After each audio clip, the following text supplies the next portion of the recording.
राज्यसेवा करणारे किंवा कंबाईन करणारे ते थोडं पी-एस-आयला थोडं हलक्यात घेतात. मायक्रो प्लॅनिंग आणि प्रॉपर एक्झिक्युशनमुळे मला असं वाटतं, की चांगली स्ट्रॅटेजी वापरल्यामुळे मग मी फर्स्ट अटेम्प्टमध्ये क्लिअर करू शकले. अच्छा, कंबाईन कधी टार्गेट नव्हतं? हो, माझं कंबाईन टार्गेट नव्हतं तेव्हा. टेस्ट सीरीज आणि ह्याच्यावरती जास्त फोकस केला. पी-वाय-क्यू, टेस्ट सीरीज आणि कमीत कमी रेफरन्स बुक्स ह्याच्यावरती फोकस केला आणि मॅक्सिमम रिव्हिजन. मैत्रीण आली सांगत, की "अगं जनरल मेरिट लिस्ट आली." म्हणलं ते जाऊ दे, फक्त एसआर झाले का सांग.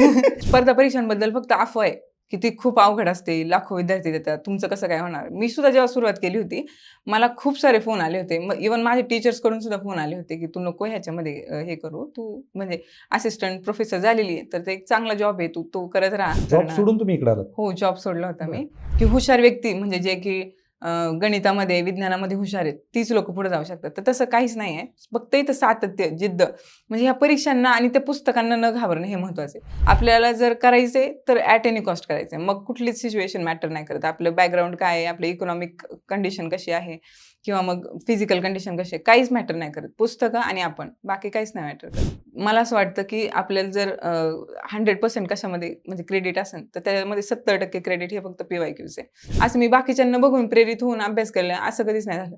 मी स्वतःलाच प्रेरित करायचे, की वाह! मी काहीतरी वेगळं केलंय. हे जर विद्यार्थ्यांनी जर लक्षात घेतलं आणि आजचा जर पॉडकास्ट खरंच मन लावून जर ऐकला, तर निश्चित खरंच जो जेन्युइन अभ्यास करण्यासाठी आलाय, त्याचे कमीत कमी 4 वर्ष वाचून कुठंच जाणार नाहीत.